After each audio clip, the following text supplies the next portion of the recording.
Hello everyone, and welcome back to our channel. I'm thrilled to have you join me today for another captivating story that will surely leave you both shocked and entertained. Today's tale revolves around an encounter with an entitled Karen that took an unexpected turn. So, without further ado, let's dive right in. Hey guys, how's it going? Hope you're doing well. My name is Crown, and today I'm going to read you some very interesting stories that I hope that you're gonna love. And now, without further ado, let's go. So, I work in a coffee shop. Most of our customers are genuinely lovely people, but over the years, I have learned about the levels of entitlement and just plain crazy that exist.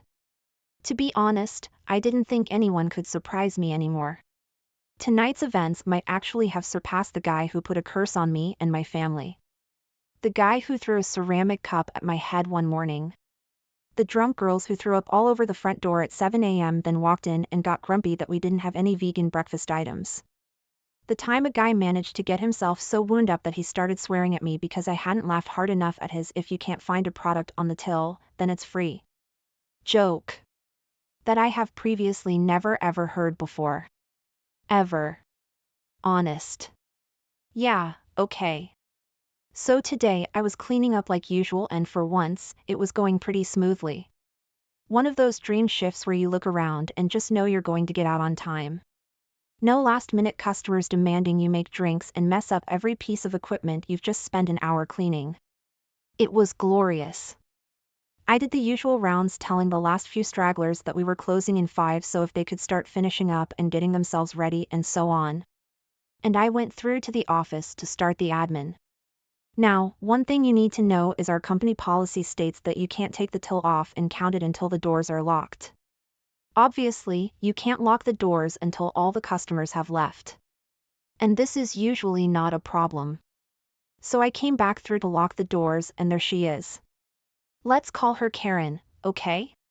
Karen is standing near the front door and emptying out the entire contents of her purse and pram all over a table. I looked at the girl who I was working with and raised an eyebrow. She's working with me long enough to recognize the "what the hell is going on" look. Apparently, Karen had lost an earbud.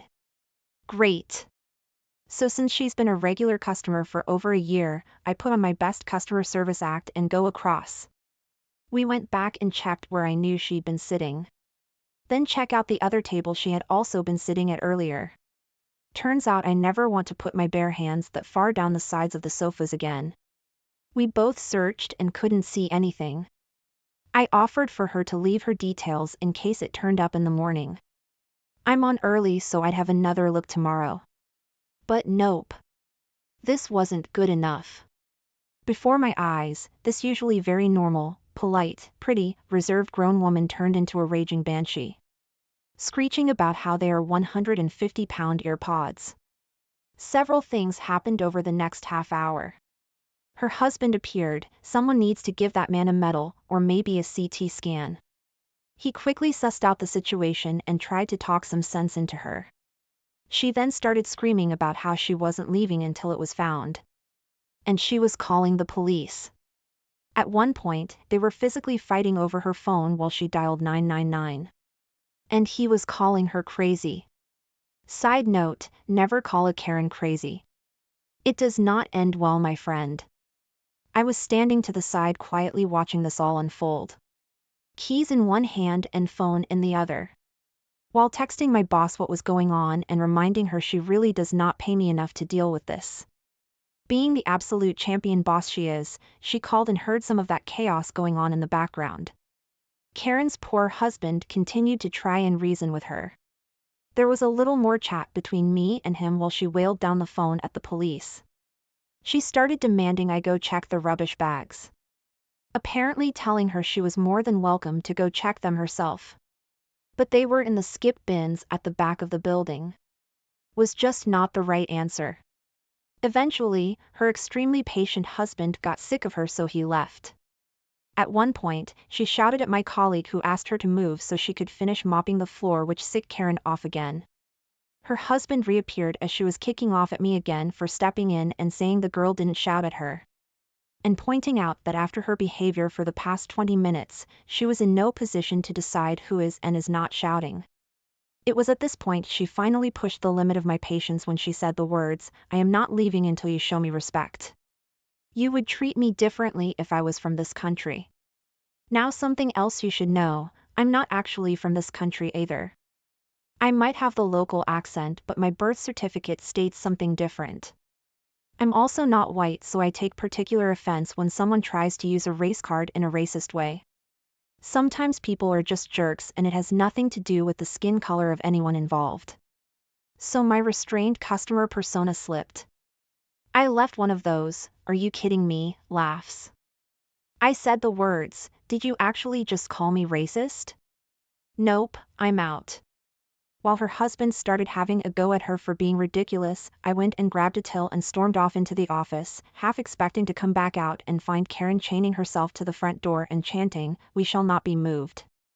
About 10 minutes later, 2 wonderful police officers showed up. Karen had suddenly turned into a timid and demure delicate little victim again while whining about her plight to these guys. They also quickly worked out what was going on. Apparently, the call they got had said it was a domestic incident. It was clearly not a domestic incident. They spent 5 minutes searching the same areas and also found no AirPod in sight and suggested she leave her contact details for us to call her if it turned up in the morning. Karen thought this was a great idea. I pointed to the counter and said the pen and paper were still sitting there from when we offered that same thing an hour before. Granted, it was a childish move, but after hearing the police officers ask him where her child was while she played with the AirPod, my last sliver of understanding and patience evaporated. Turns out Karen had freely given her very expensive, arguably overpriced headphones to her 4-year-old child to play with, then flipped out and called the police when one went missing. Seriously, I can't even begin to explain how livid I was at this point. Needless to say, she was heavily scolded and warned by the police officers. She actually burst into tears and she is now barred from the premises by orders of my boss. Best boss ever. So, I've started to get into belly socks, butterfly knives, like a couple months ago. I love it very much and I have a couple of knives. I love to do it in public too, but when I'm around people I always use my crack-racking version 2.5, basically a trainer knife so it doesn't have an edge. Today I was walking with my friends and I was playing with my trainer knife as usual, when a kid runs up to me. "Hi, what's that? Can I try it?" The kid was around like 9 or 10. "Sure, but do you have any of your parents here? Because I don't want to get in trouble." "Yeah, my mom is here." And he runs to his mother and comes back a couple of minutes later. "Mom, it's him. He has that thing." The kid was really excited at this point.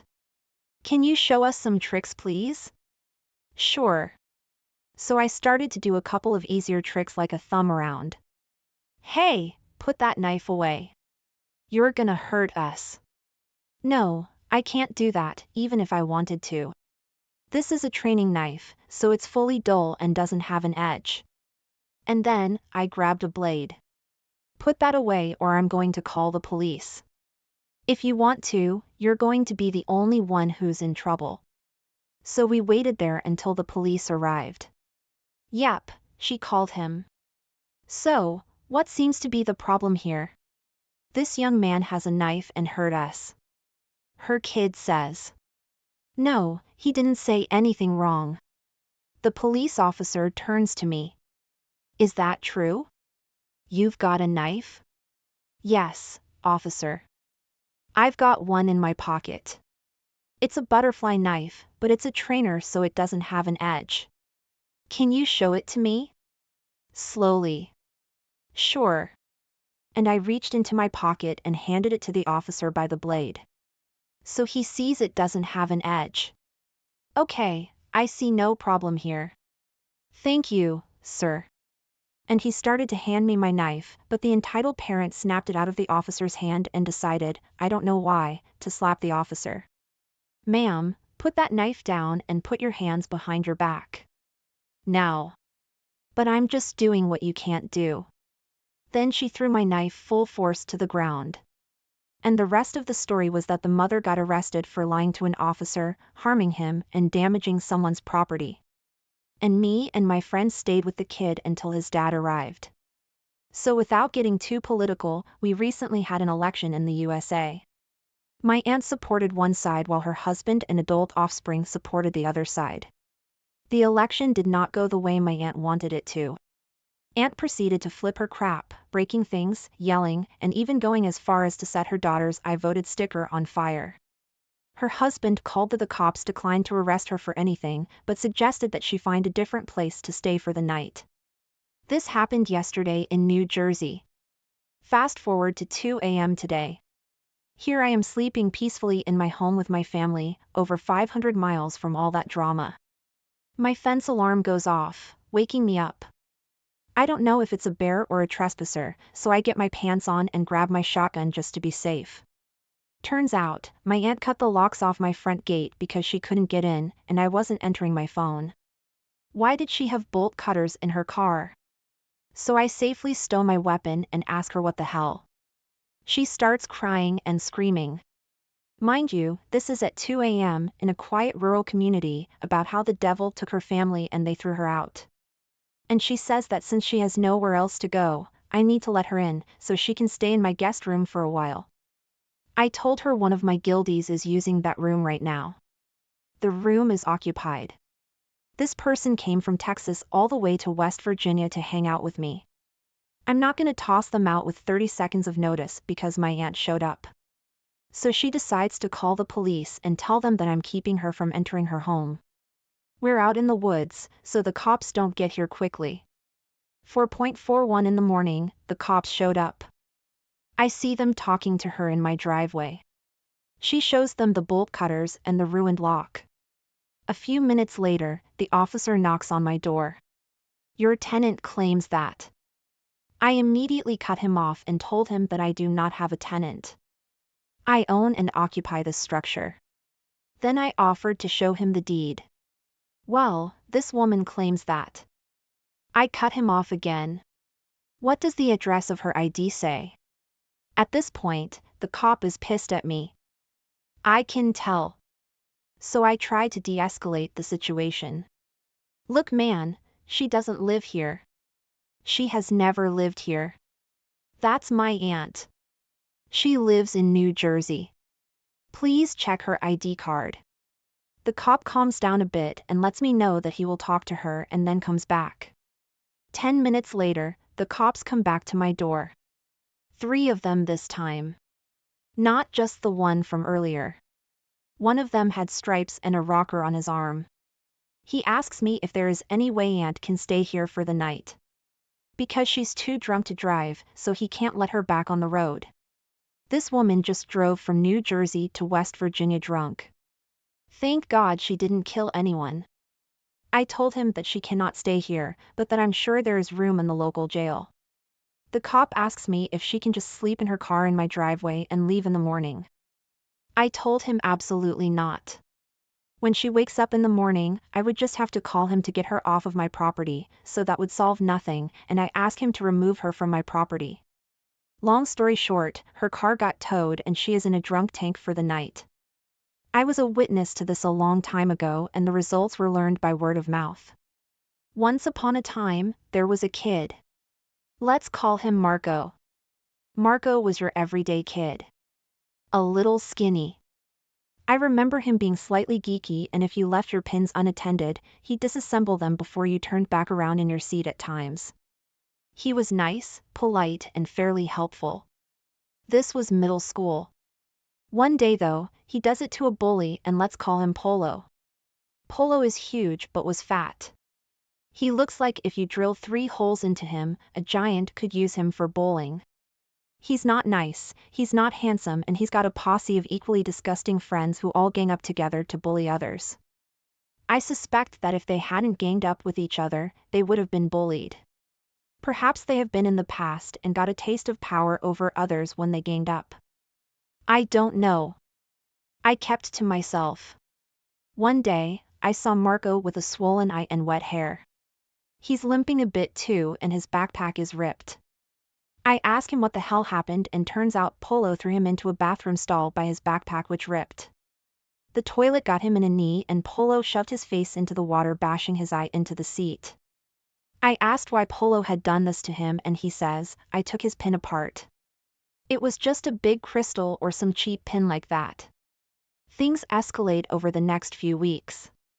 Eventually, Marco has to take time off when Polo strips him naked in the bathroom except for his boxers and makes him shove them into the toilet. The school, being full of your typical jerks, tries to expel Marco for damage to school property and does nothing to Polo. This is taught by video evidence of the gang leaving the bathroom, laughing and rifling through Marco's backpack, then tossing it in the trash. When Marco comes back, he's different. He's not happy. He's quite subdued and he doesn't talk to anyone, and bruises magically appear on him between classes. He withdraws into himself and begins to look positively skeletal. Of course, no one at the school does anything except one nice jock. He comes across Polo stealing Marco's backpack and Polo into a trash can. Of course, he's suspended. But does it again when he comes back. The teachers give up on suspending the jerk after his parents threaten to sue. The fact that someone bothered to stand up for him, though, seems to have given life back to Marco. He starts opening back up and putting weight back on, which is very good. One day, though, he's wearing a scarf, a very special, beautiful knitted scarf. His grandfather had knitted for him. Yes, grandfather before he died. Polo steals it and comes back the next day with a bag of ashes, handing it to Marco. And he laughs hysterically. Marco comes back the next day with a backpack full of sugar-free Haribo gummy bears. Polo, being the glutton that he is, steals every single bag of bears and eats them by the throughout the day. Marco cries. But I remember something in his sobs didn't quite reach his eyes. Near the end of the school day, Polo lurches out of the classroom and pulls for the bathroom. He doesn't come back the next day. Or the next. Someone says they saw blood in the bathroom. Polo comes back a few days later with an eye patch and mottled, fading bruises all across his face. I believe it's called petechiae. He's permanently blind in his left eye, and bruising makes him look like a ripening fruit for as long as it lasts. He's in and out of school for doctor's appointments for a while. He did not mess with Marco again and instead became very introverted and quiet. The reports of blood in the toilet of the bathroom he went to were never confirmed. But it's quite likely. Thank you for watching and see you next time. If this story touched your heart, please give this video a thumbs up and share it with others who might need to hear it. Don't forget to subscribe to our channel and hit the bell icon so you never miss a new story. We'd love to hear your thoughts and experiences in the comments below. Thanks for watching, and stay tuned for more unforgettable. Hello, lovely viewers, and welcome back to our storytelling session.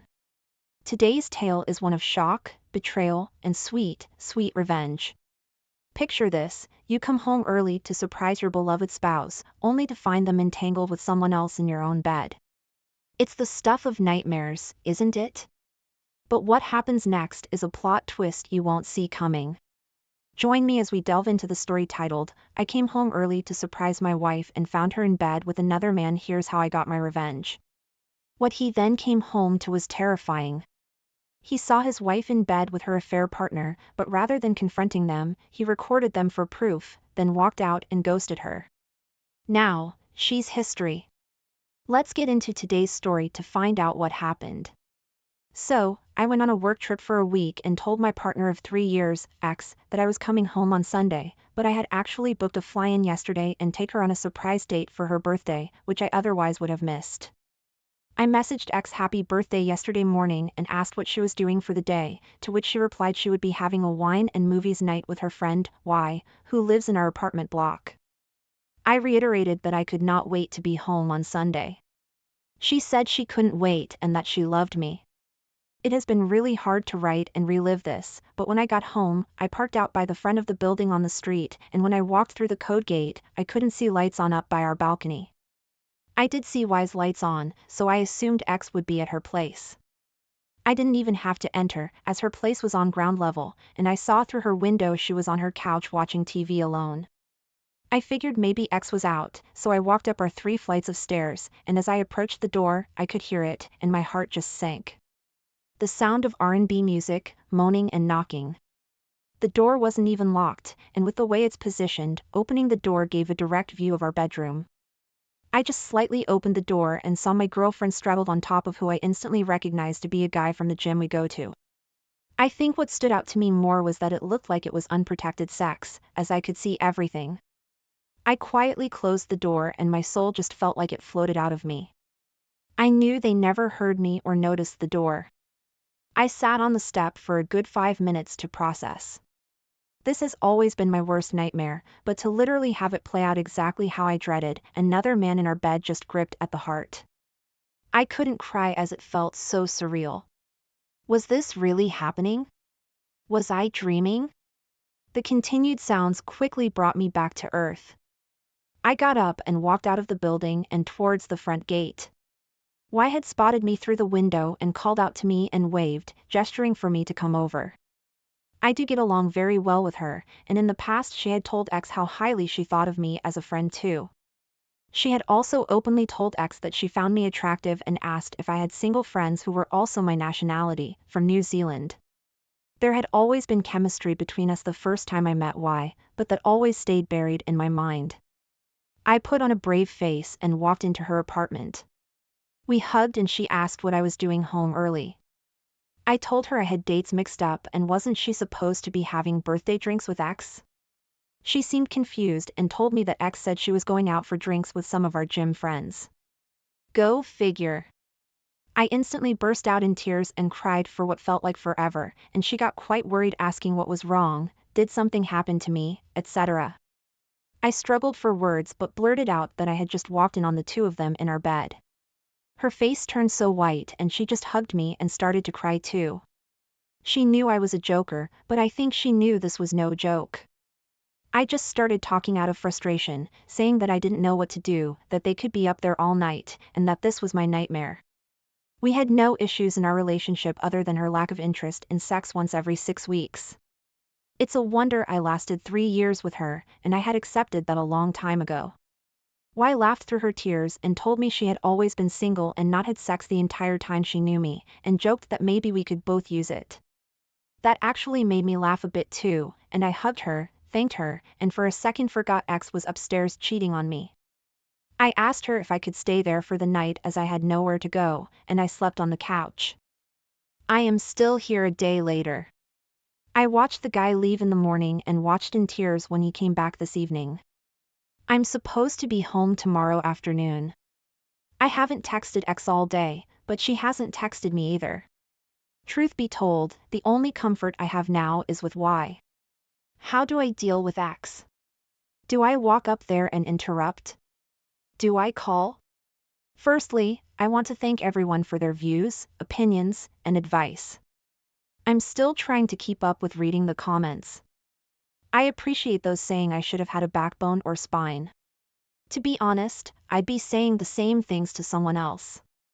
This is my first experience with infidelity, so it was easier to judge until it actually happened to me. Anywho, before I tell you what has happened today, I will answer a few questions. Me. I have my own business and run it end to end by myself. I travel maybe 3 times a year to meet with production facilities and do quality checks for my product.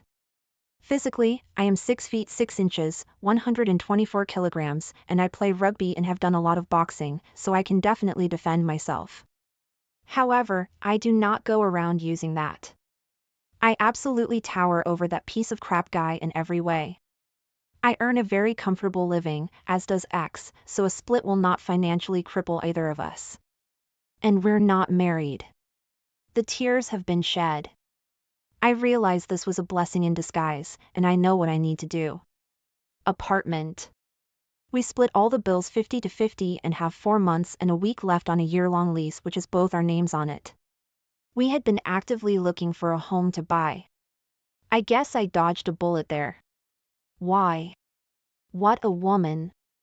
Aside from her personality, she is absolutely gorgeous.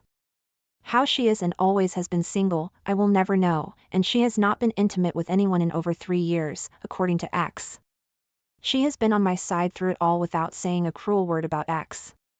She understands it was a bad thing to do towards me and that it does not involve her. That being said, she has said once X inevitably owns up to it, she will likely stop being friends with her. She has not tried to come on to me like a rebound and has just been super supportive. That alone speaks volumes to her character. X works in a hospital and is very attractive. Nice woman, but can be quite self-centered. In hindsight, we were basically just friends. We have only ever had protected sex because she does not want to get pregnant or go on the pill, and it was once in a blue moon. I guess I just accepted it and got too comfortable in the relationship being what it was. I'm just trying to get my head around how she never even showed signs that she was cheating. I know I'm not perfect, but I have always been good to her, always cooked for her, and did a lot around the house. We went on dates regularly. I told her things about her to make her feel loved, and I always got brushed off after what I thought was a good night. I now question why. If she didn't want me, why did she stay for so long? My plan. I intended to call her this morning to say my flight would be leaving earlier and that could she pick me up at the airport earlier. With the airport being a 40-minute drive away, I would use this time to go up and pack all of my things and rush them to my car. Y said I could put some of it in her spare room. Once X noticed my things missing, she would try to call me, message me, etc., and I would simply respond with a photo of the two of them in bed. After reading comments, I decided the cruelest punishment for her would be to have no closure. I would explain to the property manager my circumstances and go and stay with a friend until I could find a new place. X could cover the rent. She could certainly afford it. I do have the option to stay with Y, but that is way too close to X and I do not want to do anything with Y that could ruin our friendship, even though I know her and I are inevitable. The outcome. I went up very early in the morning and very quietly opened the door. Fortunately, they were asleep on the bed, so I took a photo of them, but it was weird. I almost felt guilty about violating privacy when my entire relationship was violated. I did not feel sad anymore, just angry and betrayed. I noticed his shoes on the floor next to my various, much larger pairs. I decided to take a photo of those and use it first. I figured it would be a more subtle way that she would likely lie about until I hit her with the photo of them in bed. I went back down to Y's and waited around for another hour or so until I was certain X would be awake. I tried to call but got no answer, and twice again to no answer. I looked at Y and we both just knew what was happening. After about a half hour, she called me and sounded very much awake and like everything was very much normal. I tried to put on my normal voice and told her my flight was leaving 2 hours earlier than I thought. I asked if she could collect me at 1 p.m. She said yes and that she loved me, that she was at her parents' for breakfast and that they said hello. Lie.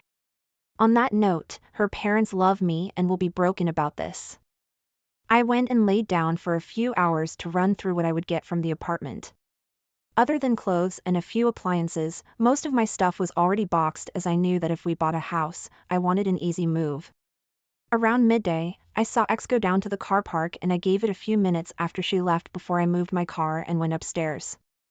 It smelled like air freshener and I noticed new sheets and covers on the bed. All the dishes were done. She went to every length to cover up that anyone else had ever been there. It took me all but 10 minutes to gather all of my things. If I forgot anything, I probably didn't care about it. It did feel weird knowing it would be a goodbye to the place I called home, but I felt strong. X sent me a message asking where I was as she was at the arrivals area. I replied and said I was held up and that I would Uber home. Maybe an hour later, a bunch of missed calls and messages came in asking where all of my stuff was and if something had happened. My heart nearly beat out of my chest when I sent the photo of the shoes saying these aren't my size. She had the audacity to reply saying that they were her brother's from when he picked her up to go to mom and dad's.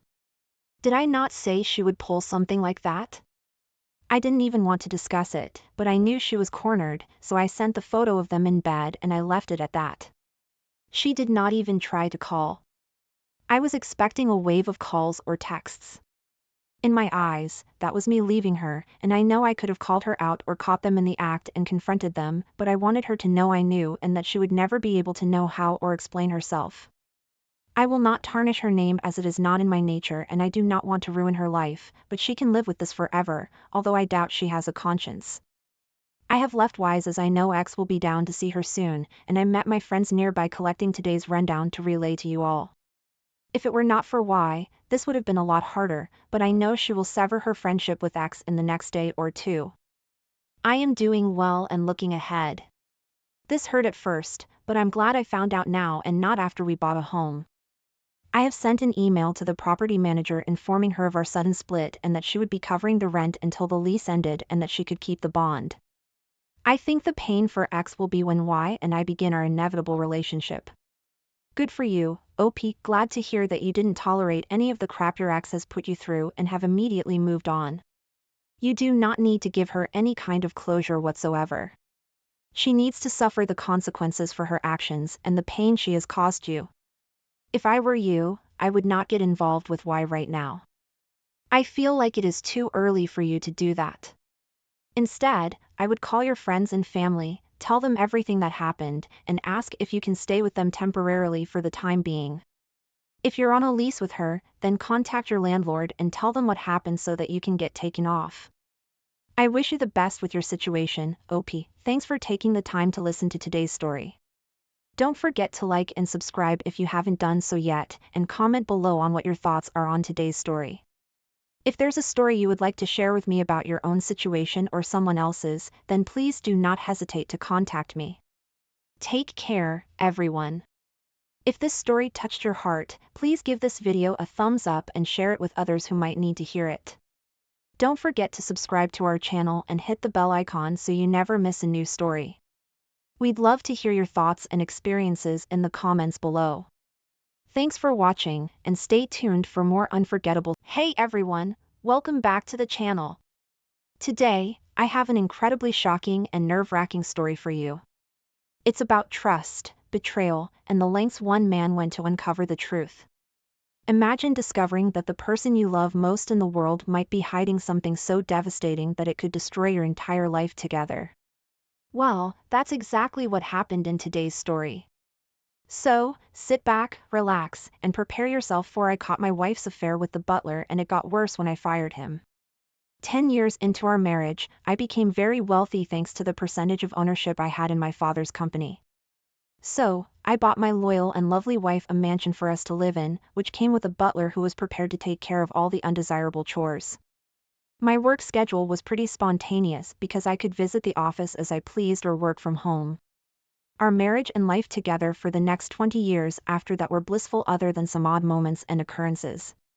One day, I arrived home from work to find the butler with my wife, standing side by side doing dishes.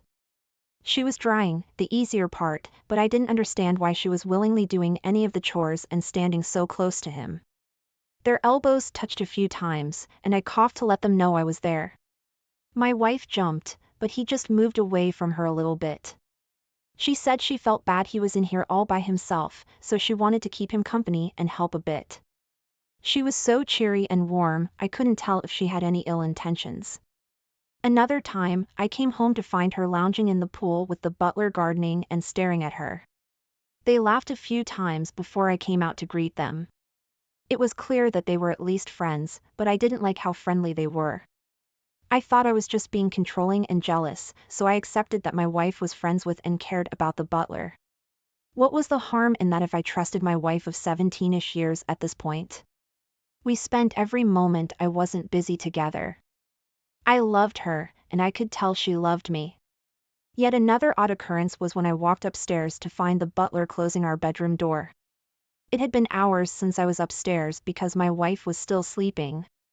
It was odd, and I asked him if she called for him.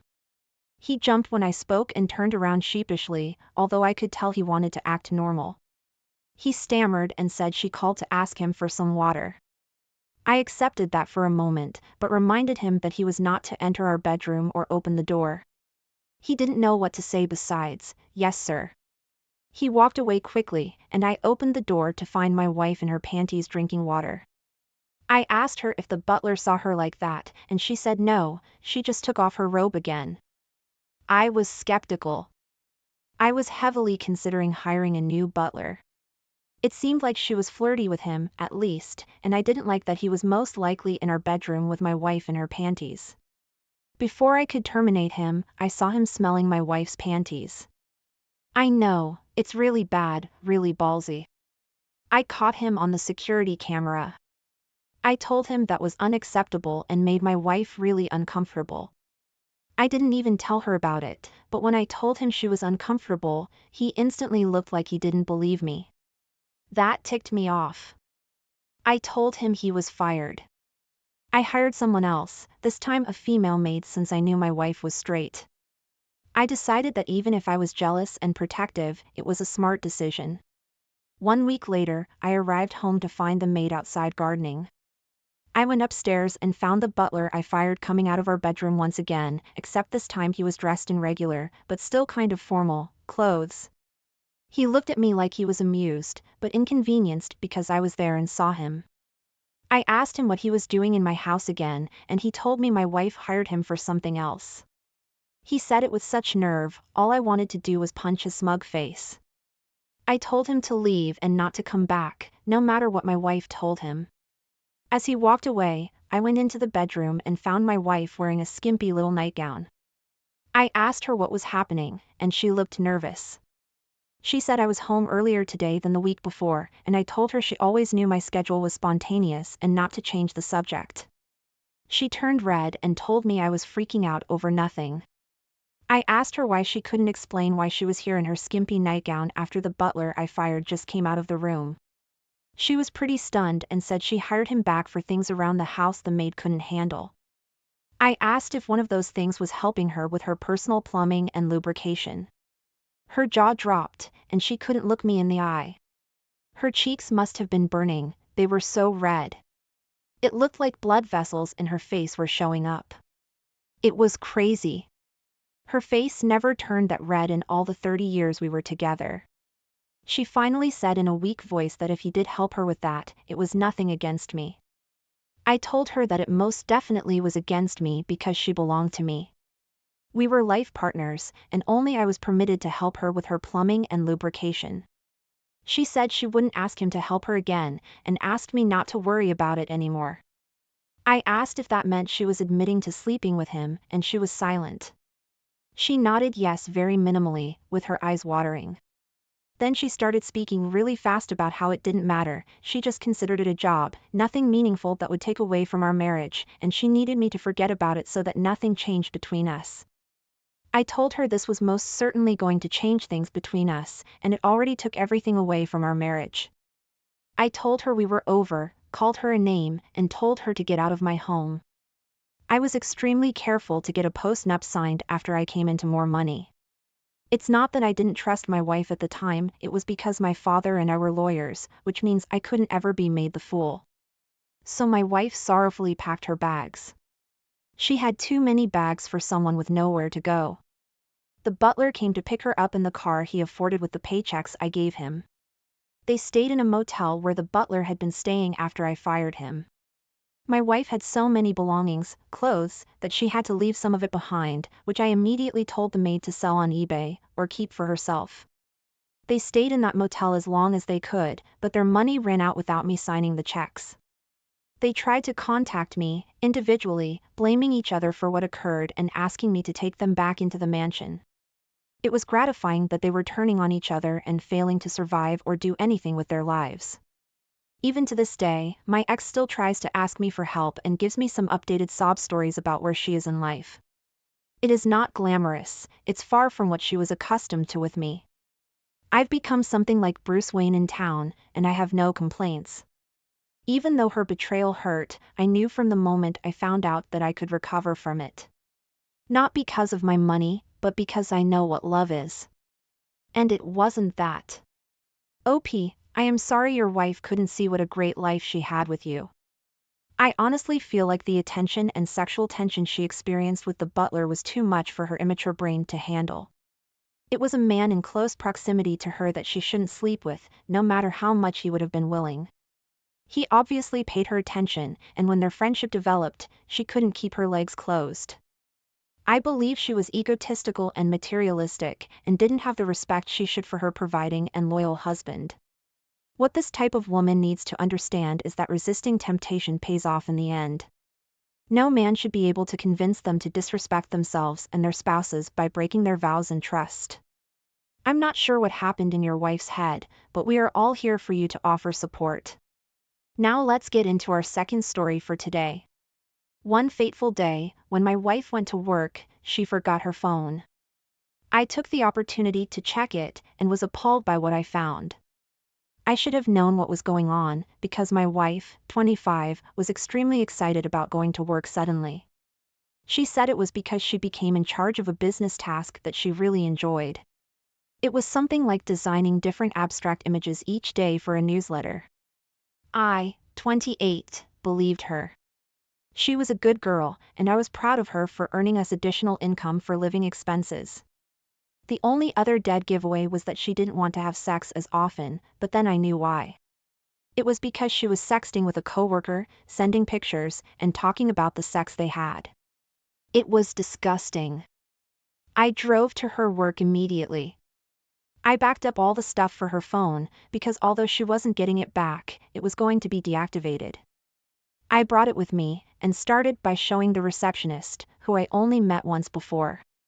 Then I asked her if I could get a guest pass to go have lunch with my wife. She giggled and gave me one.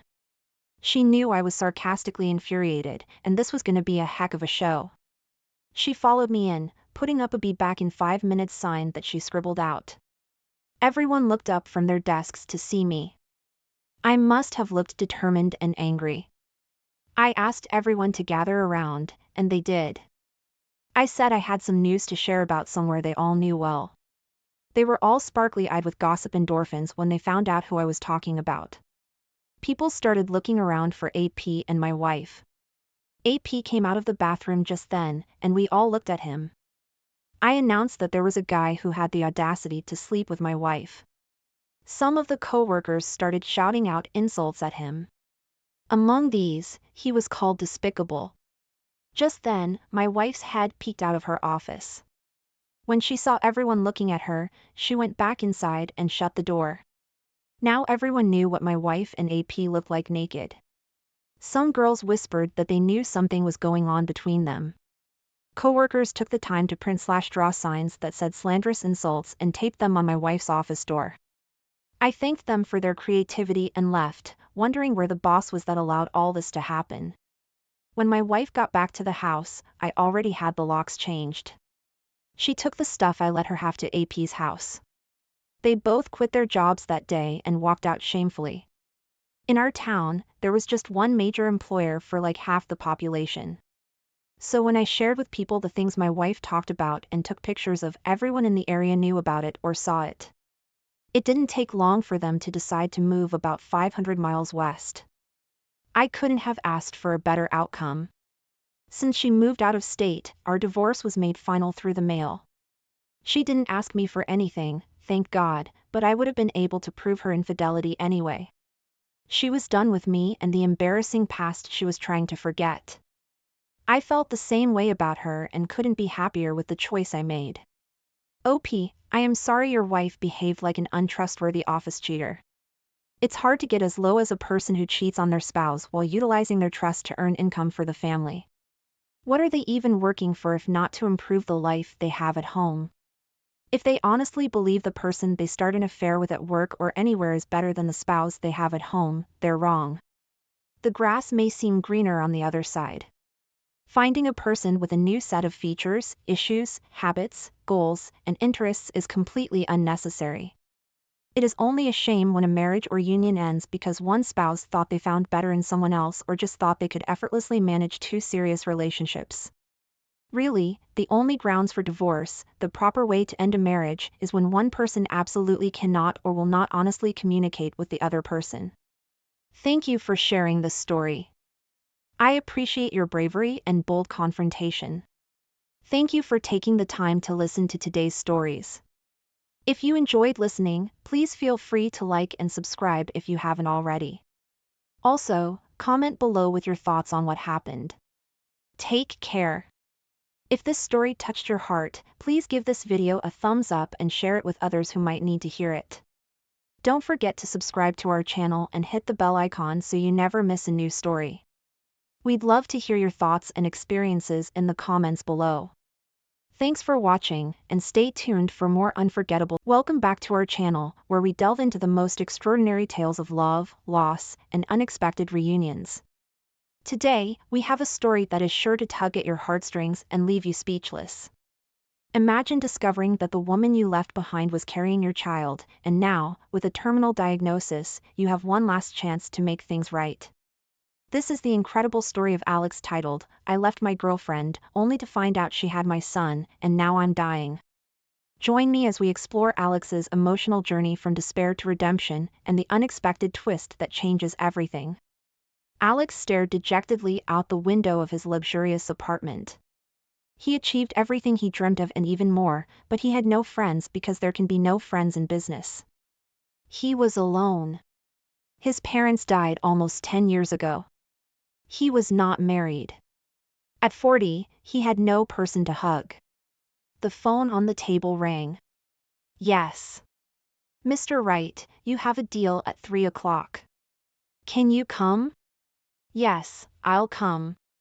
Of course, he will be on this deal.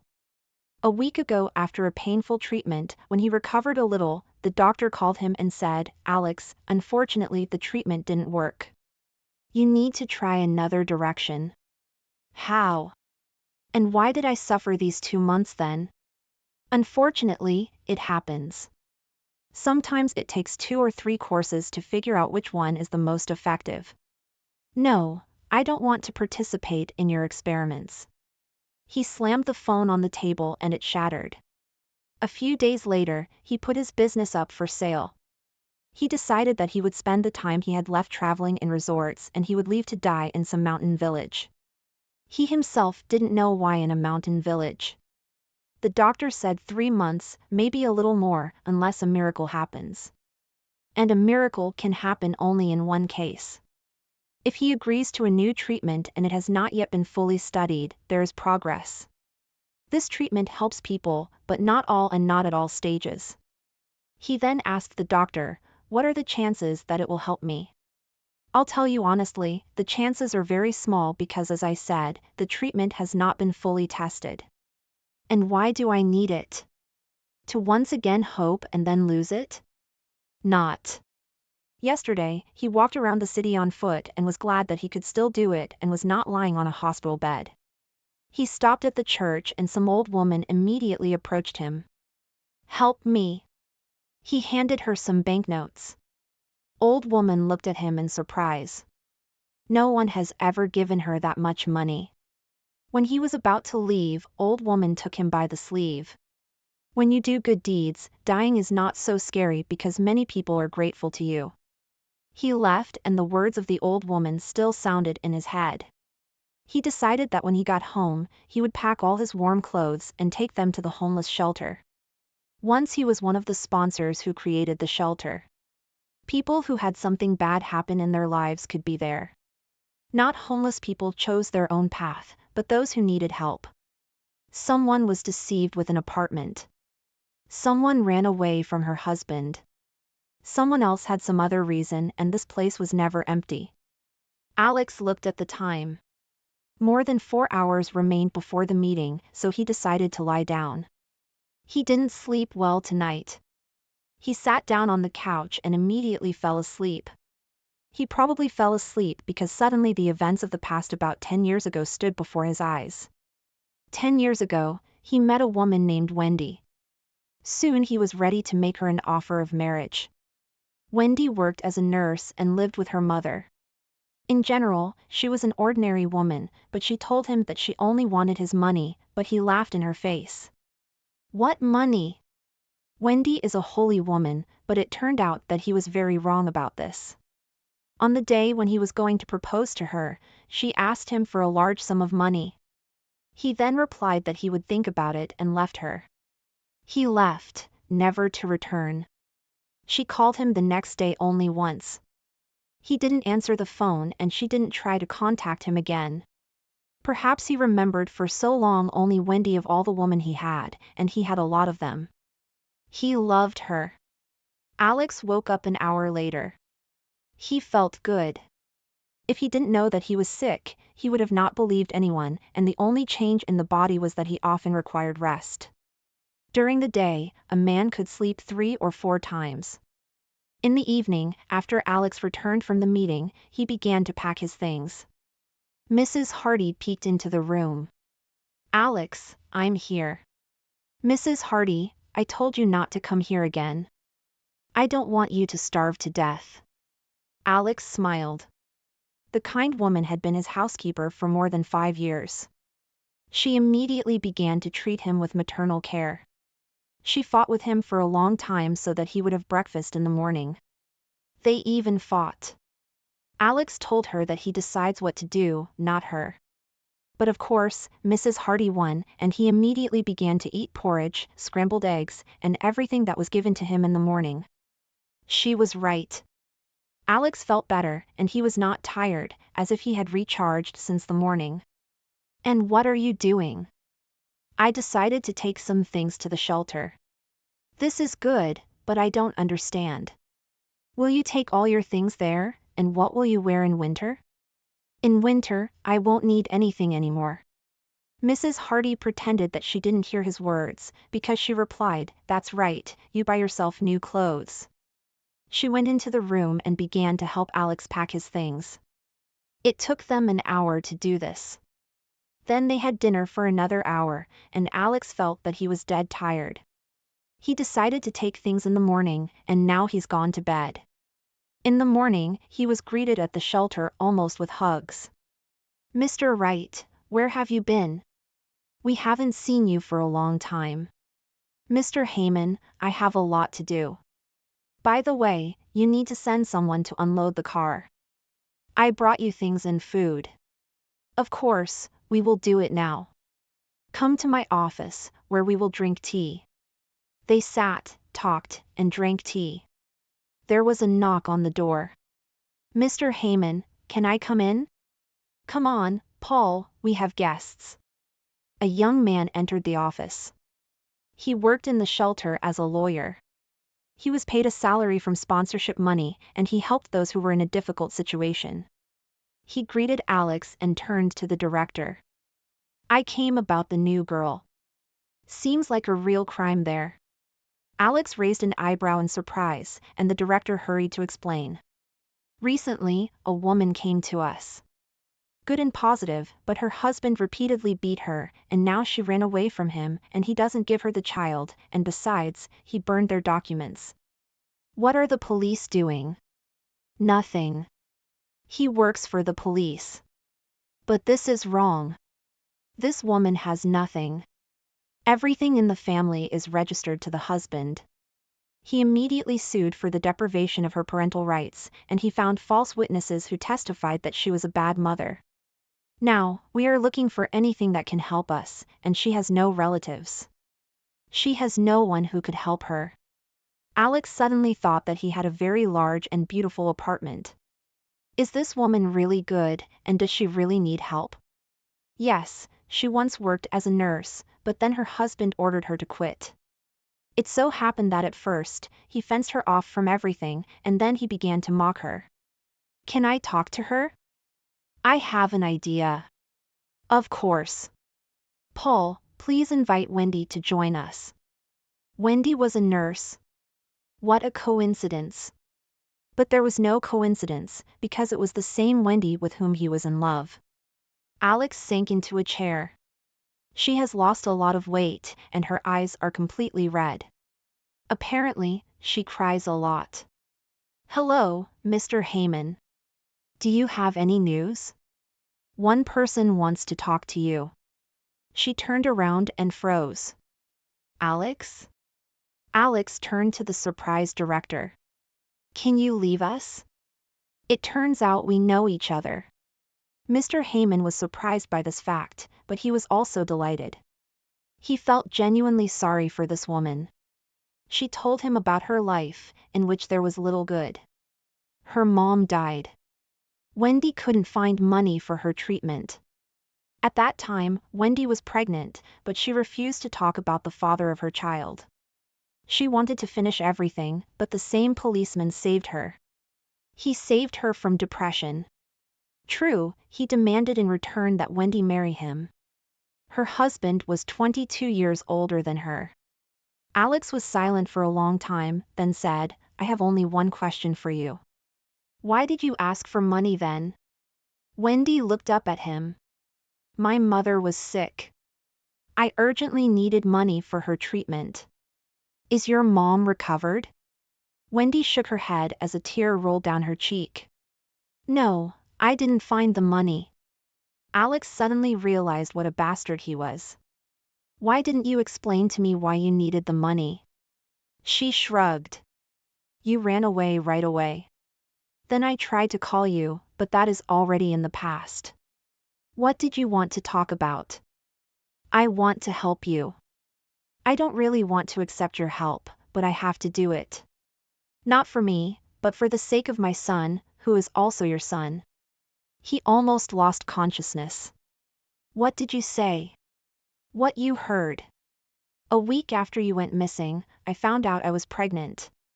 Naturally, I didn't look for you to tell the good news. You would think that I want money from you." He was silent. Of course, she was absolutely right about everything. There's no excuse for him, because that is exactly what he would have thought.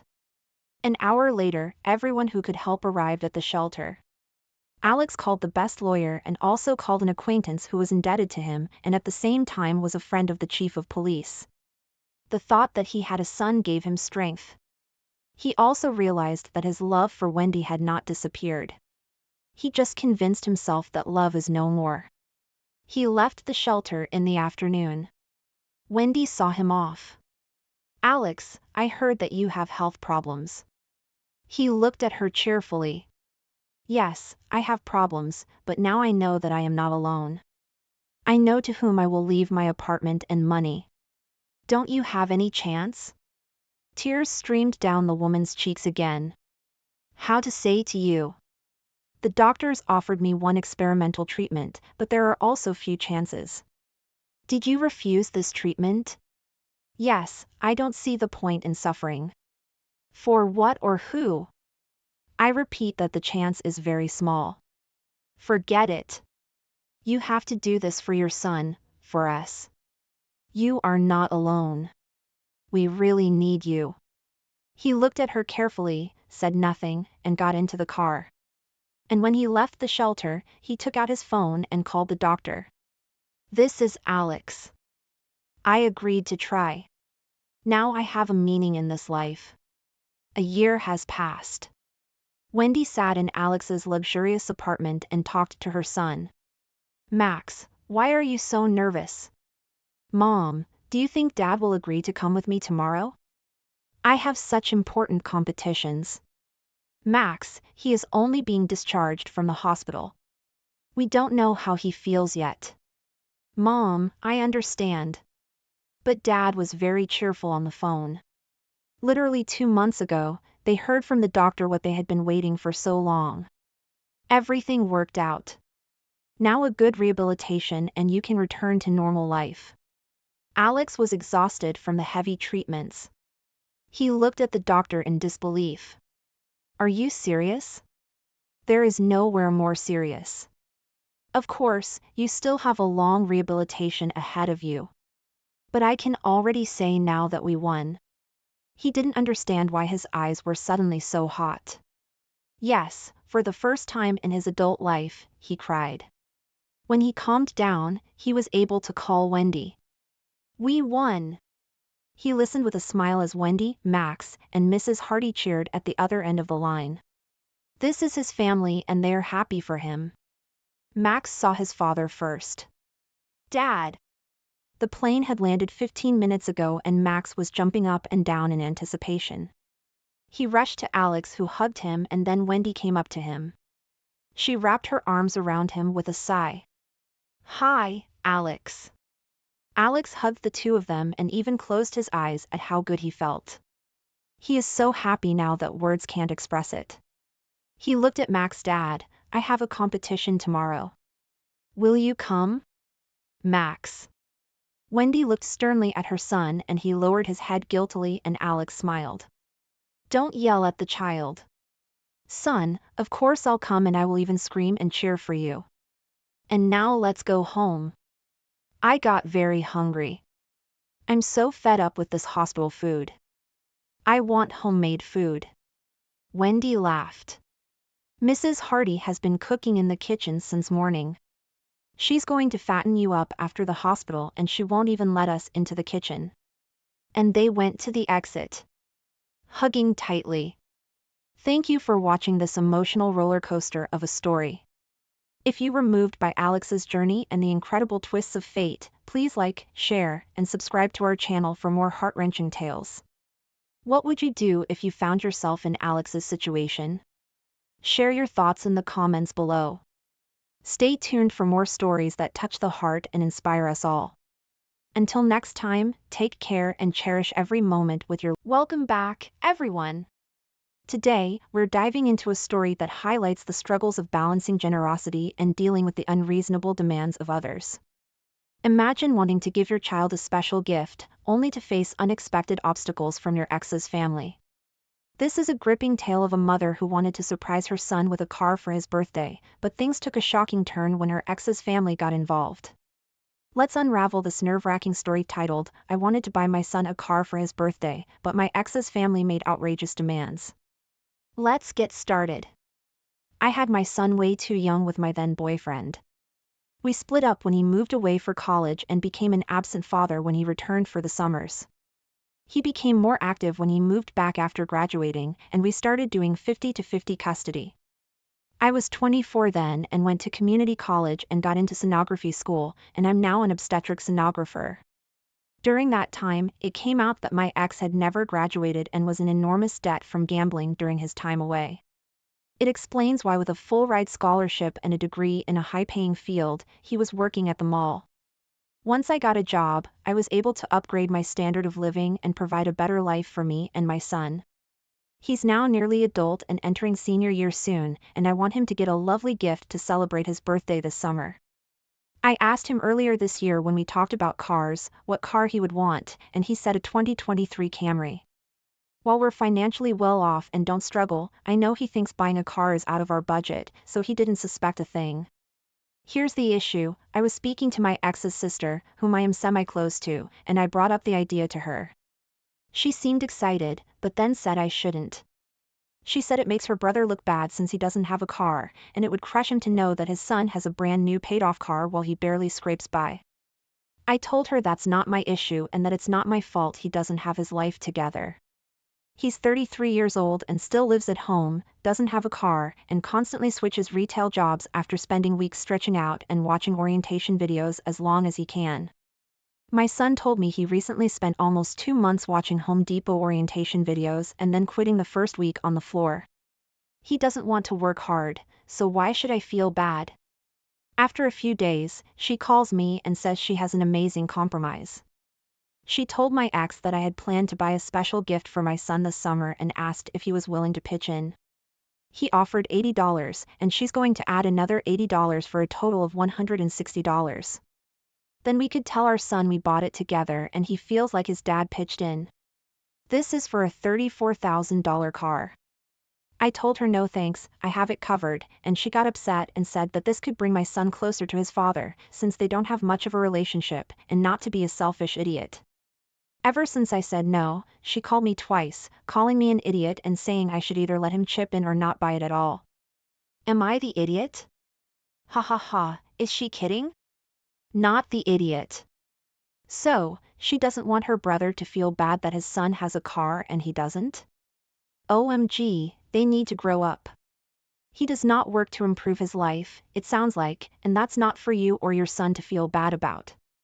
And now they want to chip in a couple of $100s on a $34,000 car and try to make it sound like they bought it too? Please, your son is smart enough, he would see through that anyway. Also, if he isn't close to his son, that sounds like that's on him, as well. Good for you for working hard to give him a good life, you don't owe them anything. Yeah, $160, how generous of them. Has this man even paid child support all these years? Oh, he was just busy gambling. Dad can suck it up and reap what he's sown. His sister's crossing a major line, thinking that $160 is enough. If it was a difference of even $1,000 or $2,000, I'd maybe entertain it. But what they're proposing is insulting to the work you've put in. LMFAO, $80, we got a big spender for an ex. The gift that you worked hard for, not ex, not his sister, it's your moment with your son. If dad and sister-in-law want a moment, well, they can work for it, as you did. I say again, your son is a smart kid, he sees your ex lacking, he's not gonna believe for a minute that your ex significantly contributed to the car. Here's the other thing, say son believes ex paid for half, the ex could turn around and guilt the son into lending him the car, because he sacrificed so much to help pay for it. Go with the truth, it's the best option in the long run. Congratulations on your son's graduation, and tell your ex to buy some fuzzy dice or whatever, but remind your ex that these are a prop and he can't gamble with them. My wife is flying to see family for just 4 quick days this weekend, and the airport is 1 hour away. She returns back and lands at 10:30 a.m. on Independence Day. We have kids, and I want to take them to our town's wet parade and fun activities that morning for the celebration. We didn't make part of last year's celebration, and I was looking forward to this year's. She asked me to drop her at the airport. Initially I was all for it, but then learning about her return time, this is where the disagreement began. Our family car is in the shop, but we have a loaner from the dealer. I asked her to think about driving herself, so we could celebrate the festivities, and she instantly got mad. That'll cost us hundreds more dollars, parking is $8 a day. The loaner isn't ours, what if it sells while I'm away? Then they wait. Why can't you support me through this and not be selfish? Who's selfish here? The festivities go on all day. I'm only asking for 2 hours, 9 to 3 p.m. is the duration of the festivities. These were some of the statements immediately made. She even said, my dad wouldn't hesitate to support his wife. I think her dad would shrug and say, just drive yourself. Am I the idiot because I want to take the kids to our town's 4th of July celebrations and would prefer my wife drive herself to and from the airport? Not the idiot. Airport pickup and drop off is a luxury, either my wife and I offer the other, if the stars align just right, otherwise we hire a cab. Loaners don't sell while they're being loaned. That's not how the process works. Parking wouldn't be hundreds of dollars, it would be $32. Having said that, you could pick her up by 11, be home by noon, and still attend the festivities for 3 hours, in ideal conditions. Barring any flight delays, traffic jams or small kids' meltdowns, there are a ton of things that can go wrong, especially with the kids in the car. Anyone with children knows that a 2-hour round trip on Google Maps doesn't equate to a 2-hour round trip in reality. It's unreasonable for the wife to make that demand when she can just drive herself, with much less of an imposition on her time than it would be on his. I agree with every word, OP isn't some deadbeat dad, wanting to hang out with his buddies on the 4th. He wants to take the kids to a kid-centric event. I'm a mom, and if I were in this situation, I'd tell my husband, have fun, I'll try to join you when I get home. In my honest opinion, the wife's being extremely selfish and not thinking of her kids or her husband. The wife needs to suck it up and drive herself. Don't back down, OP, you're the only one in this situation thinking of the kids. Take them to the parade and have a great time. This is so stupid. My girlfriend thinks I'm an idiot, so I want some second opinions. We're both quite serious tea drinkers, being from the UK, at least 3 cups a day. I have mine with 1 spoon of sugar, she has no sugar. We've been dating for a year now. In the first month of dating, things were great, and she made my tea properly. Then she slowly started to forget, and made us both cups with no sugar. I gently reminded her that I like it with 1 sugar, but she wouldn't remember, and kept making me non-sweet tea. So I decided to just make both of our teas going forward throughout the day to save the hassle. However, lately, I've been tired of having to make all this tea, and I asked her if she could make me a cup once in a while. I don't think it's fair that I make her nice teas, and she can't return the favor. Today she made me tea with no sugar, once again, and I got fed up and asked her why she doesn't add sugar to mine. It feels deliberate, to which she told me she forgets, and that's just how she does it, and I can add my own sugar after. So I said that wasn't the point, and moving forward, until she can make my tea nicely, and take my taste into account, I will no longer be making her tea. I remember her little dietary quirks, and it just feels off that she won't remember this for me. She says it's stupid for me to go on strike about making her tea, and I'm weaponizing it, and it takes 2 minutes. However, I'm tired of making her perfect tea, while she doesn't even put any effort into mine. Am I the idiot? People are gonna get onto you with, it's just sugar, but I get your point. It's the effort. You take the time to remember what she likes, and do that if you're making for both of you, and she doesn't return the favor. It feels lopsided to you, hence the question, you are not the idiot. Exactly, they've been dating for a year now. It's not like it's some complicated Starbucks order. It's 1 spoon of sugar. I'd honestly start making the tea, but putting 1 sugar in her tea as well. If she needs help remembering your preference for something as simple as tea, why should you go to the trouble of it? It's a simple lack of respect.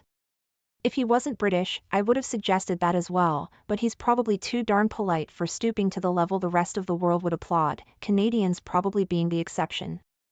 As an American who used to drink sweet tea, I cannot relate. LOL, we drink tea syrup in this area. No sugar? Get out, OP. You can have a tea war if you like. But the real question here is a fairly fundamental relationship question. Do you want to remain in a relationship with this person? My partner and I are typical sleep-deprived parents of 3 children, ages toddler to infant. I'm a stay-at-home mom while my partner commutes for work, and depending on which site he's at, can be on the road for more than 6 hours a day. When necessary, he'll get a hotel room closer to the job site. Getting up with the children during the night has always been my responsibility. The logic behind this is that his sleep should be the priority due to the dangers of driving while drowsy. I've always accepted this without complaint. However, since the birth of our youngest, my partner's begun to accuse me of intentionally disrupting his sleep if the baby wakes him up at night. This past week, my partner had a few long days and was gone from early Wednesday morning until late Friday night. Please, no judgment, but I was so busy, exhausted, and overwhelmed during that time that I didn't get the opportunity to shower. I felt disgusting. It took ages for the children to fall asleep with the excitement of Daddy being home. But around midnight Friday night, I finally got the opportunity to treat myself to a shower. I hoped the baby would stay asleep, but if he didn't, there was finally another adult to cover for me. And as the next day was Saturday, there was no commute to worry about. Well, of course the baby woke up, and my partner was absolutely livid.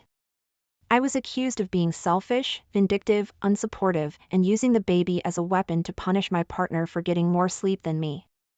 I was called every curse word in the book, and when I asked why my partner at no point tried to pick up or soothe the baby, I was told that he doesn't have tits to put the baby back to sleep.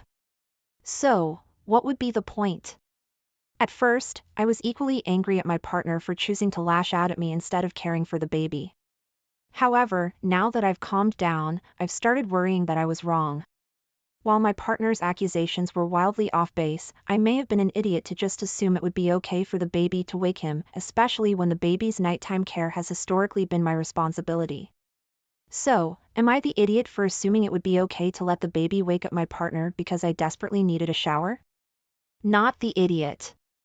Even though you're a stay-at-home mom, that doesn't mean you're the only one with parental responsibilities. Letting your partner sleep while you care for the baby at night so he's not driving drowsy is a fine concept, but that doesn't mean he doesn't have to do anything ever at nighttime. And the fact that it was a night when he didn't have to drive the next day is the icing on the cake. Taking a shower for the first time in several days while there's another adult around is not a selfish act or weaponizing your baby. It's basic human hygiene that you shouldn't have to apologize for. Tell your partner it's time to start being a parent. How would he do this without tits? It's common knowledge that women change diapers with their tits. I'd go so far as to call it weaponized incompetence. Sure, he doesn't have breasts, but sticking the baby on the boob isn't the only way to get them back to sleep. And even if it was, does he still not have a responsibility to at least comfort his child until the mom returns to feed the baby? Come on now, stop acting like you're helpless in this situation. I bet he got perfect long sleep time Wednesday and Thursday nights away, while you were doing 100% of childcare and couldn't even get a shower for yourself. You've given him way too much of a break on care duties if he doesn't even know how to pick up his baby to soothe it. Girl, stop allowing this person to procreate using your uterus. Please stop. That level of aggression would be an absolute deal breaker for me. This happened over a year ago, but this situation has still affected my family and my mom won't stop getting on my husband's and mine, case even now. My father had diabetes and his health was deteriorating fast. He was in the hospital and then got out. After he got out, he was weak and was trying to rest at home. I come from a big family with a lot of siblings. One of my sisters travels all through Europe and is frequently moving. I'm in the US and I haven't been back to Europe in over a decade, but I talk a lot on the phone with them. We'll call my sister Anna. Anna suddenly moved into my parents' house with her husband and 8 children for an unknown period of time and for reasons no one knows. Well, she had nowhere else to go, apparently. My mom is the closest with her and has always been sympathetic towards her, so she's fine with her being there. My dad was exhausted, coming home from the hospital just a day or two ago. My husband was talking to him on the phone and heard all these kids screaming and making noises. He asked if everything's okay. My father just said he's tired, overwhelmed, can't take it anymore and just wants to rest. My dad talks to my brother who lives there and talks about the environment in the house. My brother said it was a disaster and pretty noisy since the kids were running everywhere. My mom, however, said that it's not a big deal and not that noisy. Well, we all just had a feeling my dad was going to die any day now and these were his last months alive. My husband and I felt bad for my dad and thought he deserved peace in his last moments. My husband asked to speak to my mother and she said, no, not now. So my husband asked to speak to Anna's husband. He said, if you don't leave this house by 7:00 p.m., then I'll pay for a rental home where he can rest his final days. It's not okay for this man to work all his life and he can't even die peacefully in his own home. I'll be calling back to make sure you've left. They tried to talk back and downplay everything. But my husband really put his foot down and ultimately they left. After about 2 days, my father had to go back to the hospital and died. My mother's still upset with me and my husband that he kicked Anna and her family out. She still comments to my husband and acts like we were really out of line and rude. I want to add that Anna was and still is building a new home near my parents' house. So they have some money. Am I the idiot for letting my husband kick my sister's family out of my parents' house? Edit. I just want to add since there's a little confusion that this was our last resort since it's pretty big. But my mom didn't want to speak to us at all and always sides with Anna. She was babysitting the kids and ignored my father. So he was pretty much by himself after coming out of the ICU. But my dad was so weak and was mentally done. When my husband inquired about Anna's husband, he said, don't worry, it'll all work itself out. You are the idiot. It was not your husband's place to dictate what happens in other people's homes. You crossed the line. And how do you know that the stress of your sister and the children moving out didn't hurt your father in his dying moments? Why would he want the end of his life filled with family strife? Your inappropriate actions may have caused him more hurt. You fools. Not only that, you hurt the living people who were the ones that were there with him in his dying hours. You caused more stress for your mom, siblings, and nieces and nephews than necessary. Wow, how selfish of you. Imagine not being able to cook your own meals after a lifetime of cooking, not being able to drive a car, sign your name, write or wash your body, or convey your thoughts clearly. Your one strong body is a shell of itself. You have trouble walking or picking things up. Now imagine how exhausting that must feel, day in and day out. Then add 8 noisy young children and an unsupportive wife to that scenario, when you're just trying to survive. You and your husband are not the idiot. At least you tried to give your father some peace in his final days. Sorry for your loss. Agreed, your husband did the right thing. I've dealt with serious health issues, and I can't imagine having a bunch of kids around. When you're suffering, all you want is to be left alone in peace. Your mom probably needed their presence to distract her. That's my guess. Regardless, all you can do now is to say, yes, Mom, we know. You've told us multiple times. And change the subject.